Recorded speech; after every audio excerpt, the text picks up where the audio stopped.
Hallo zusammen, herzlich willkommen zum Unterricht bei Lerne Deutsch mit শান্ত।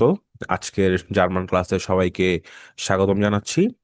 Heute lernen wir das Deutsche Alphabet। আজকে আমরা German বর্ণমালা শিখব। Die deutsche Sprache hat insgesamt 30 Buchstaben। German ভাষায় মোট 30টি বর্ণমালা আছে। চলুন শুরু করি। Lasst uns anfangen।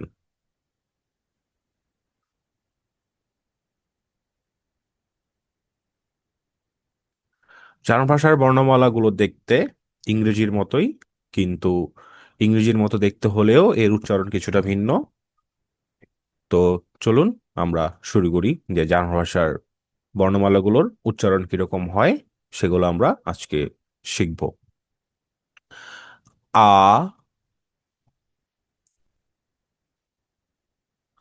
আ, বে, সে, ডে, এ, এফ, গে, হা, ই, ইয়ট, ইয়ট, কা, এল, এম, এন, ও। আমি আবারও পড়ছি, ভালো করে লক্ষ্য করুন। আ, বে, সে, ডে, এ, এফ, গে, হা, ই, ইয়ট, কা, এল, এম, এন, ও,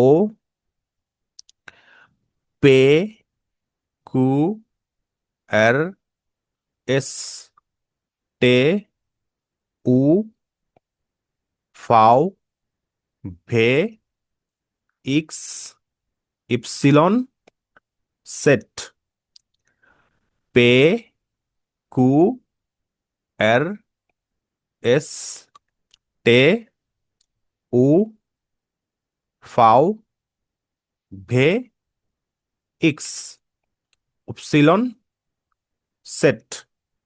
এই 26টি বর্ণমালা দেখতে বা 26টি বর্ণমালা ইংরেজির মতোই। এছাড়া আরো 4টি বর্ণমালা আছে যেগুলো একটু ভিন্ন।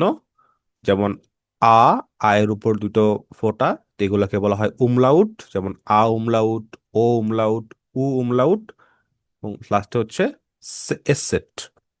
তো আ উমলাউটের উচ্চারণটা হয় এরকম এ, এ, আর ও উমলাউটের উচ্চারণটা হয় হচ্ছে একটু ও, এরকম উ, উ, উ উমলাউটের উচ্চারণ হয় হচ্ছে উ, এস সেট। এটাকে ইংরেজির ডাবল এস এর মতো বলা হয়। এটার উচ্চারণ হচ্ছে এস সেট। এর পরিবর্তে আমরা ডাবল এস লিখতে পারি, এস সেট।